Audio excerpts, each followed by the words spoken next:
Welcome back. So, in our last class, we have started our discussion on the motors which will be used in our electric vehicles. We have seen the requirements for a motor to qualify into the electric vehicle applications. Then we have seen the different electrical motors and the ones which are popularly used in our electric vehicle applications. We have started our discussion on induction machine, and we have seen its basic working principle. It works on the principle of induction, and it depends on, or it requires a rotating magnetic field to be established inside the machine, so that we will get some induced voltage on the rotor side, and because of the short circuit or the complete path for the current to flow inside the rotor circuit, we get another field, and interaction of both the fields gives rise to an torque or an force is generated so that the machine moves. This was the working principle of our induction machine. Then we have started our discussion on the equivalent circuit, and we have stopped over here. So, in the equivalent circuit, if you see, we have resistance, inductor and series path. So, these are the components responsible for the losses in the starter side of the machine. So, R1 stands for the equivalent resistance of the starter winding, X1 stands for the equivalent leakage reactance from the starter winding. So, what is the need of the flux in the machine? So, it's 100% of that is meant to be linked with the rotor circuit, but some of the flux will not be linking with the rotor circuit. Those are called as our leakage reactance, and a small inductor which will produce that much amount of small flux which is not linking with the rotor circuit, we call that as leakage reactance. And similarly, on the secondary side, we have XR, which is the leakage corresponding to the leakage reactance of the rotor circuit, which correspond to the flux which are not linking with the starter side of the circuit. Then RR, it will be the equivalent electrical load or the reflection of the load which will be overtaken by the rotor to produce the circular motion or to move the wheels. Then in this we have an parallel branch which consists of RC and JXM. These are the core loss components, because we do not have any perfect magnetic material for the construction of our machine. Always we will have some type of losses in the system, and because of the factor that we require some energy to establish the flux lines in the induction machine, the power factor or the operating power factor of an induction machine is always on the lagging side. Then we have seen this slip also in the last class. So, the meaning of the slip is the induction machine will not be running at the synchronous speed, but it will be running slightly where in the motoring mode below the synchronous speed, whereas in the generating mode it will be running slightly above that. It will never run at the synchronous speed, because the moment it runs at the synchronous speed, the relative motion between the two fluxes will become 0, or induced EMF will not be there on the rotor circuit, and in turn there will be no force which will be produced by in the rotor circuit, and because of the losses in the machine, it will fall back, and ultimately we will get the steady state operation which will be slightly below the synchronous speed in the motoring mode. So, this slip will be dependent on the loading on the machine also. So, the moment we increase the loading, the slip will be increasing. So, what is the meaning of that? The speed will slightly decrease when we increase the load on the machine. So, always if we see the nameplate rating, if it is mentioned at 5% slip, it means that it will operate at 5% below the synchronous speed at the rated loading condition. If the loading is less than the rated load, then it will be having somewhat higher speed, but obviously less than the synchronous speed. Then if we try to draw the Phasor diagram of the induction machine by using this equivalent circuit, so we see that this phi is the flux inside the machine, E1 will be the induced EMF on the starter side of the circuit, which is marked over here. Now if you see the there is a small phase shift between V1 and E1. So, why this phase shift is there? Because of the components which are present over here, that is R1 and X1. So, here if you see, we are traveling in the, when I mark V1 as my reference and I travel towards E1, I am traveling in the clockwise direction. So, E1 is lagging than V1. So, that is why our power factor will be lagging over here. And if you see this I1, what is I1? It is the reflected rotor side current. I2 prime is nothing but the reflected rotor side current, and the I0 is nothing but the component which is drawn for meeting the losses in the core of the starter side of the circuit. So, the addition of these two will be equal to I1. So, which is again multiplied with I1 R1, I1 X1 to find the total impedance drop across the primary side, that is I1 Z1. Okay. So, this dotted line is nothing but I1 Z1, the drop because of the series presence of the series component and the I1 current which is flowing through this path. Okay. So, and similar way we have found out the value of induced EMF on the rotor circuit, which will be slip times of E2, where E2 is the standstill induced EMF on the rotor circuit. Okay. So, this is the factor why we are not considering the core loss component on the rotor side of the circuit, because its value is very less compared to E1. Now, in this case, if you see the angle between our load angle, here in this case it is not exactly 90, but it is somewhat greater than 90. Okay.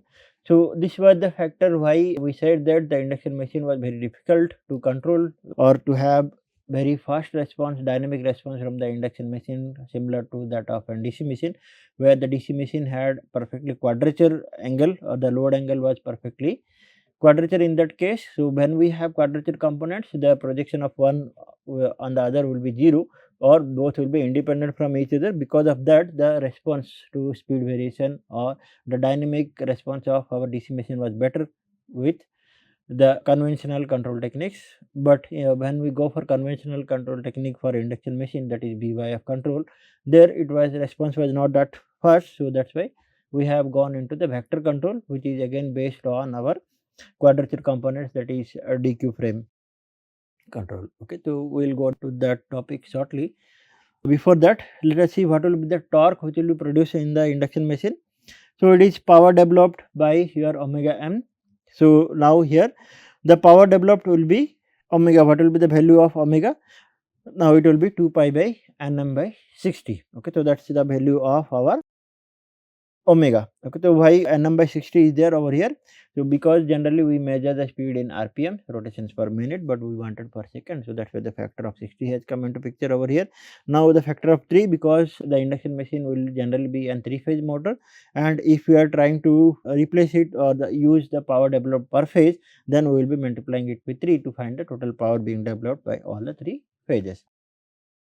Then, if I replace the rotor speed or the motor speed by the synchronous speed, then I will be multiplying it with the slip into the ns, that is what will be the actual motor speed. Now, this will be the expression for my torque if I replace it with the power being generated. Okay. So, if you see the additional term I square r IR square into RR, that is the power being generated on the rotor side of the circuit, where the RR is the equivalent electrical loading on the rotor. Then what will be the value of IR? It will be ER, or the induced EMF on the rotor circuit, by divided by its impedance, where the impedance will be given by the RR and XR value. Then if I replace the XR value with the standstill values, then it will become slip square into XR0 square. So, this will be my gain on the standstill induced EMF, it will be slip into ER0. Then if I replace this IR square value in the derived expression, I will find that this will be the torque equation for my induction machine. Now, torque slip characteristics of the induction machine. So, here in this case, if I go on varying the speed and measure the torque, I will obtain a curve like this. So, let us understand what is the meaning of this one. So, this is your ns speed. Okay. Now, if you see, this is the full load speed, then as we go further, if we increase the load, it will further rise till an point which is called as your breakdown torque. Okay. So, what is an breakdown torque? It differentiates the characteristics curve into two parts. If I am going on the left hand side of this curve, so I will enter into the unstable region of operation. If I am on this side, it is called as the stable operating region of this machine. So, a breakdown torque is the maximum torque which can be produced by the induction machine. If you see, it is always higher than the full load torque. Okay. So, while if you remember in the last class we have discussed that our machine which will be used in our electric vehicle should have somewhat overloading capacity. So, this is why the difference is there. So, the moment I try to develop some torque which is above the breakdown torque, our machine will not be able to generate that, and it will ultimately come into the standstill condition because it will go into the unstable operating region. So, while designing my motor for the electric vehicle application, I should keep this breakdown torque in mind, and it will be somewhat higher than my full load torque as per the requirement of the vehicle. Then now what can be the breakdown torque? How to find it out? Okay. So, here if you see the normal speed at the full load and at the breakdown torque, it is somewhat 80% of the NS speed. Okay. So, as I am increasing the torque, the slip is increasing, or the speed of the motor is decreasing. It will decrease up to this point, then after that it will have a runaway and it will come to standstill condition. So, we should always ensure that we never go beyond the breakdown torque, or our torque set point should always be below than the breakdown torque of the machine. So, how to find out this breakdown torque? I have to differentiate it with respect to the slip. Now, the variable over here is the slip. So, if I differentiate it with the slip and equate it to 0, I will find out that the maximum point will be located at this condition, that is when my rotor resistance is equal to S into X 0. So, now the slip at torque maximum will be equal to R by X R 0. When I replace that my findings from the differentiation into the equation, I will find out that it will be the equation for my maximum torque. Okay. So, this maximum torque is nothing but the breakdown torque. It has nothing to do with our full load torque. Full load torque will be somewhat less than this breakdown torque. This is the maximum torque which can be generated by the motor during the overloading conditions. Okay. Now, let us see the classical control technique of the induction machine. In this classical control technique, it is called as VVVF control technique, that is variable voltage, variable frequency control technique of the machine.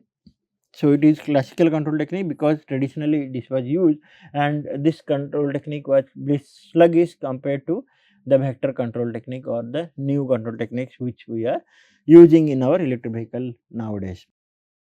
Constant torque limit region. So, in this case we go for our VVF, the parameter is kept as constant. Why this VVF is kept as constant? Because that will be proportional to the flux inside the machine.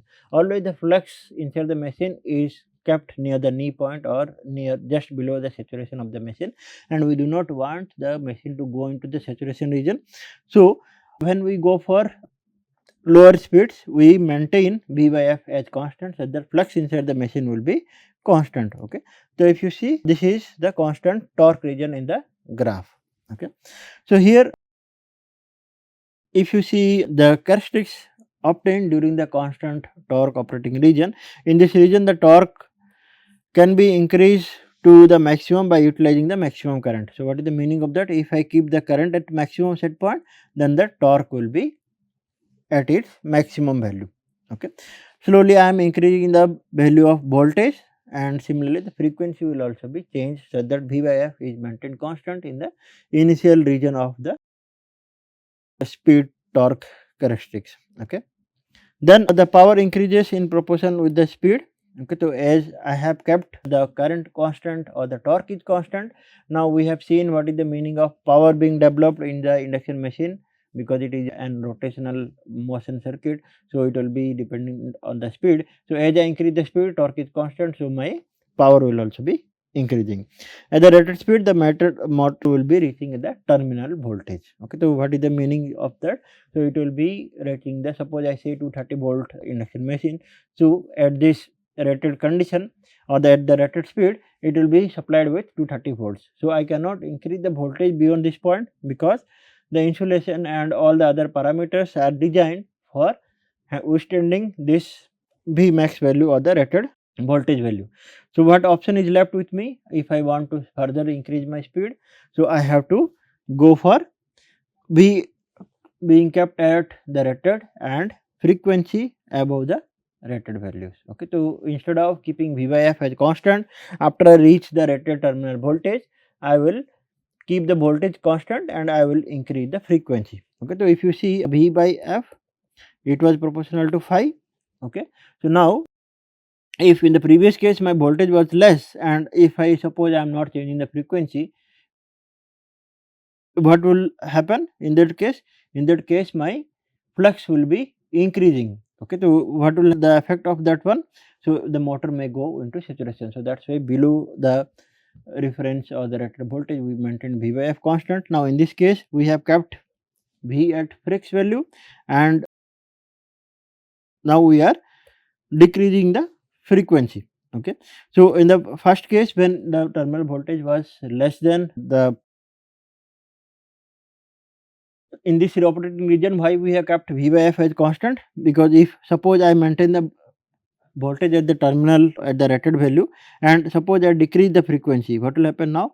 It will try to increase the flux.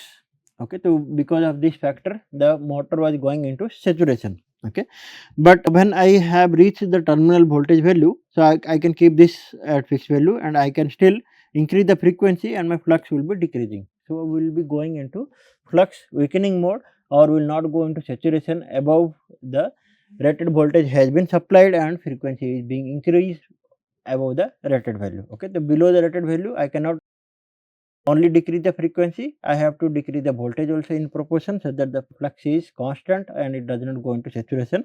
Whereas above the rated frequency, I can increase the frequency because it will go for flux weakening and that is not a concern for us. Okay, so in this region, in this second operating region, the power will be constant and which is marked over here, the power is constant and we will be changing the frequency to have the variation in the speed. Okay, so now what will be happening to the torque? The torque in this region is inversely proportional to the speed. Okay, so if you see the torque is now decreasing after the constant torque region, now your torque will be decreasing in 1 by omega.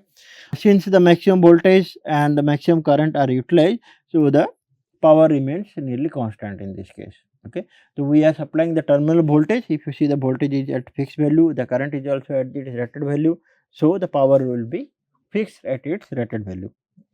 This region is often called as your constant power region and we call this method as field weakening because we are increasing the frequency by keeping the voltage as constant. So our flux will be decreasing or the working flux inside the machine will be decreasing. So we call that as flux weakening method. Second, a field weakening region, suppose I keep on increasing the frequency, what will happen? Can I do it as per my wish? No, I will enter into the second field weakening region where now my speed will be drastically decreasing, that will be, it will be quadratic in nature, that will be, it will be inversely proportional to 1 by omega square. So my torque will be rapidly decreasing when I go into the second field weakening region. Okay, generally we try to avoid entering into this region. Then with this we will stop our discussion on the induction machine. Okay, so the vector control will be similar to that of our decoupled current controller which was used in our 3-phase VSI which we have seen. So there will be dedicated lectures on the control systems. So we will just understand this factor that in vector control we get better dynamic response from the induction machine and it will be similar to that of a DC machine. So that's why nowadays we are going for induction machine where we obtain the similar performance as that of a DC machine by using this vector control. So nowadays our DC machines are almost eliminated because of this factor. Now what are the limitation of our induction machine?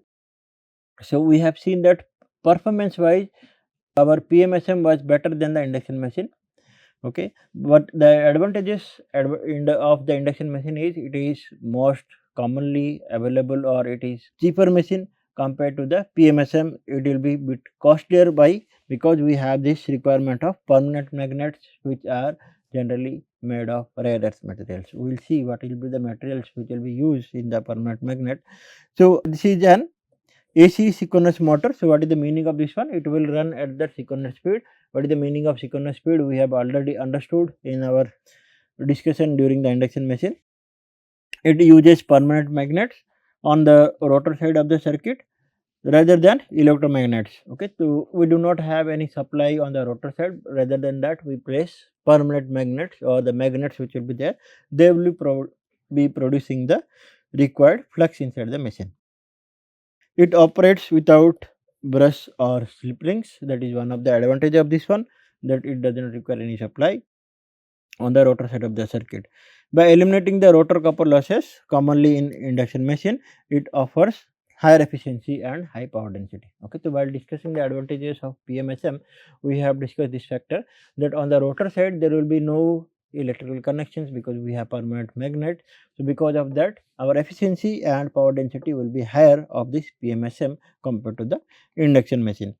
PMSM are widely used in electric vehicles, which is of interest for us in this lecture series. Other applications are robotics, high efficiency applications where we require higher efficiency, and industrial servo drives. Okay. So, in this type of applications, our PMSM is also used. Specifically our interest in this lecture series is on the electric vehicles. So, this will be the diagram of our PMSM, typical layout of PMSM circuit, where on the rotor we have an permanent magnet. So, if you see north and south poles, this represents an magnet, and we have starter which will be having 3-phase supply. Generally, we use 3-phase PMSM in our electric vehicle applications. Now, the starter part of this circuit, this is the stationary part, it will not rotate, but the rotor will be moving. Starter core built from stacked lamination steel. So, what is the material which will be used? It is your laminated steel which will be used to minimize the eddy current and hysteresis losses. Then starter winding contains 3-phase copper winding distributed in the slot to generate a sinusoidal back EMF and a smooth rotating magnetic field. Okay. So, here we have understood what will be the requirement of producing a rotating magnetic field in the induction machine discussion. So, the same will be true over here. The winding should be space dispositioned by the particular angle, that is 360 by m. For our 3-phase it should be 120, and it should be supplied with an 3-phase supply to get an rotating magnetic field. So, here in the windings we have two different types of windings, concentrated and distributed windings. So, distributed winding is bit better because of the factor that it will be producing sinusoidal back EMF, and the smooth operation will be there. So, harmonic torques will be minimum when we go for distributed winding compared to the concentrated winding. Structural identical to the standard induction machine. So, what is the meaning of that? The starter side of the circuit is same or similar to that of an induction machine, only difference will be on the rotor side of the circuit. The rotating part or the rotor, now it will be having an permanent magnet. So, it should be an high performance because it should not be demagnetized, and once it is demagnetized, the operation of our machine will be affected. So, it is typically made of rare earth materials which are not available with us. That is why the cost of our PMSM machines are bit higher. Now, working principle, the operation begins when we supply an 3-phase AC to the starter winding. Rotating magnetic field, it will be rotating at the synchronous speed which will be equal to 120 F by P. Magnetic locking, the constant north and south pole of the rotor permanent magnet are attracted to the opposite poles on the starter's rotating magnetic field. Okay, so what will be the operation? In our induction machine, we had induced voltage, because of that the current was there, and there was an relative speed between them, but in this case it will run at the particular synchronous speed. And what will be the reason for that? Our north pole will be locked with the south pole of the starter side and vice versa, because we know that opposite poles attract each other. So, they will be locked and they will be moving together at a particular speed, that is our zero slip speed, because they will be locked with each other, and the rotor speed will be same as that of the rotating magnetic field speed or the synchronous speed. Okay, so because our magnetic field is rotating at the synchronous speed and the rotor will be locked to it, so our slip will be 0. Now, this operation also has an limitation with that, that is the starting limitation. It is not self starting on a direct supply. If I rapidly apply 50 to 60 hertz okay, based on these are the two standard frequencies which are used in a power systems. So, if I give them, it will not be able to track that high speed of synchronous speed, or the rotating magnetic field will be at very high speed when I directly supply with 50 or 60 hertz. So, it will not be able to catch that because of the rotor's inertia. Okay. So, it will, if it is in the standstill, it will try to remain in the standstill position because of the inertia, and if I suddenly supply with 50 or 60 hertz, it will not be able to run at that speed. Key differences between our PMSM and induction machine. Now, let us see what are the merits and demerits of these two solutions which are popularly used in early electric vehicles. First, speed, synchronous speed, or it will be rotating at 0 speed, whereas in induction machine, it is an asynchronous machine. We have already discussed in detail. It will always be having some type of finite slip value whenever it is in the operation. Rotor excitation, on the PMSM side we have permanent magnets, wherever in the other case we have electromagnets.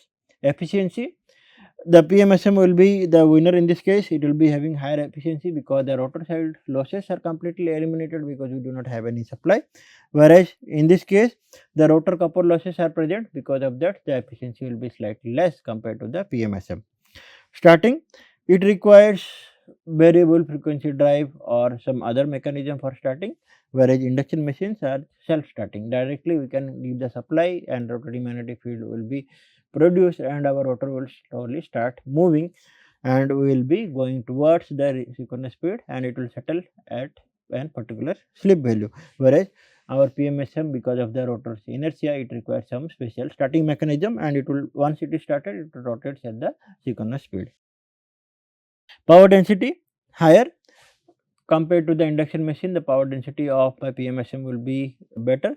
So, that is why it is popularly used in high performance vehicles where I will be requiring better performance. So, performance wise PMSM is best, but cost wise our induction machine will be the winner. If you see, the cost is higher, whereas in this case the cost is lower because it uses only standard components. The power factor, while discussing our phasor diagram, I said that the power factor will always be lagging because of the factor that we require some power to establish the flux, which will be lagging current from the power factor, from the power circuit. So, because of that, power factor will be lagging. Now, here it can be unity.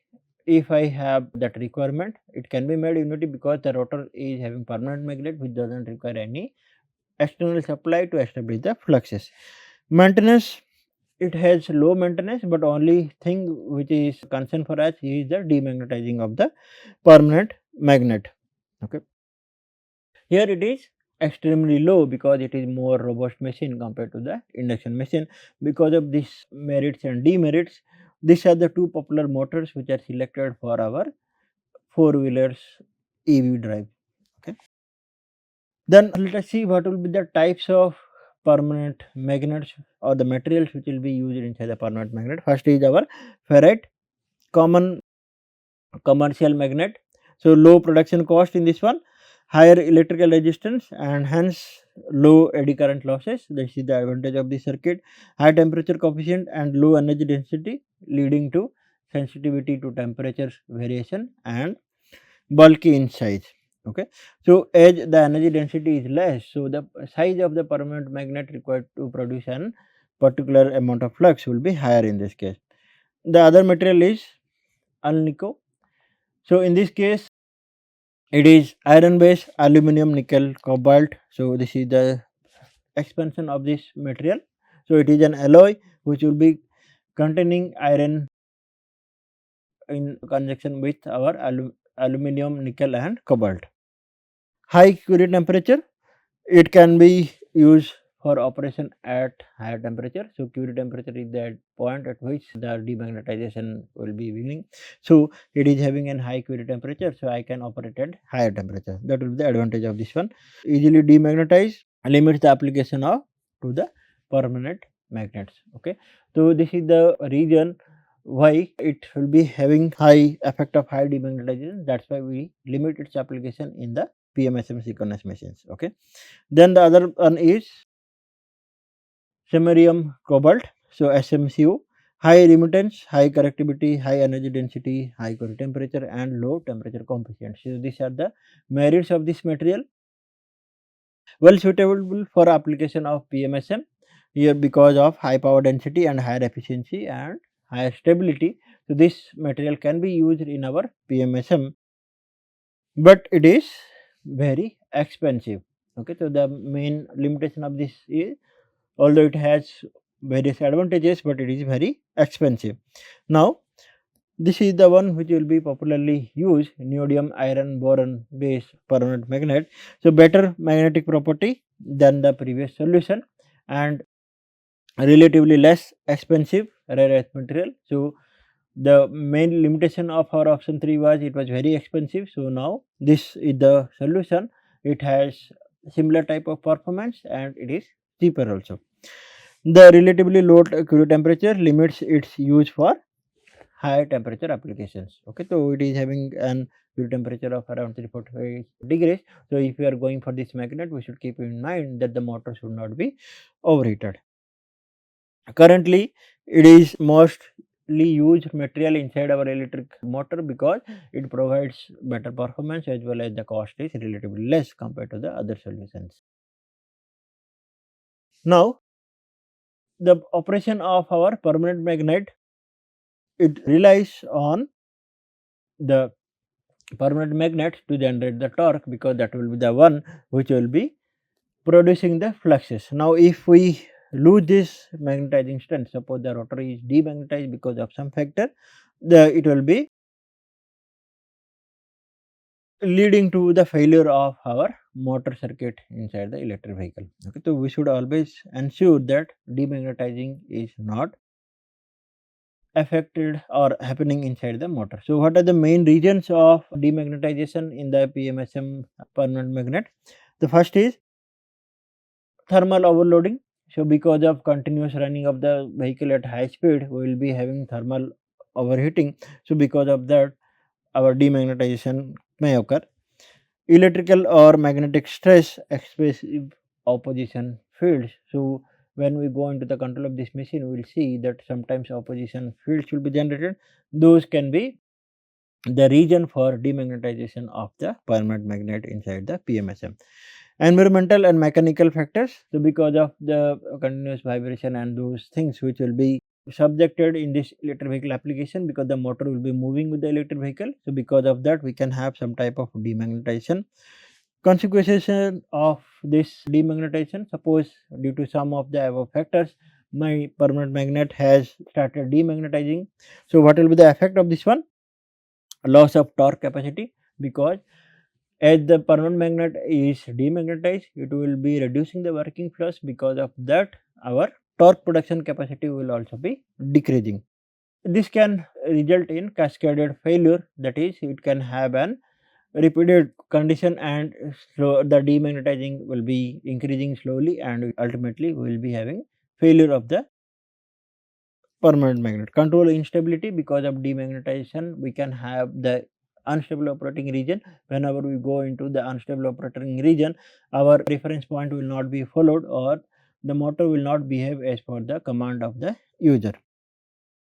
Now, types of our PMSM. Okay, so we have understood what are the materials which will be used in the PMSM and what will be the challenges of that. We should always ensure that it does not go into deep demagnetization. Okay.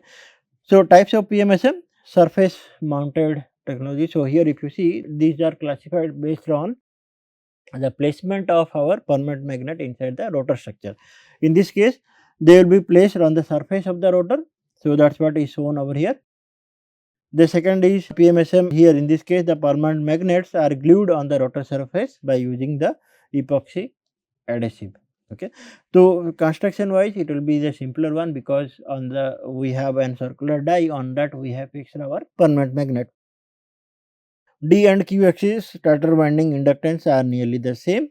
Okay. So, in this case the D and Q or quadrature axes, that is our D and Q axis, will be having nearly same value. So, reluctance torque is almost 0 in this case.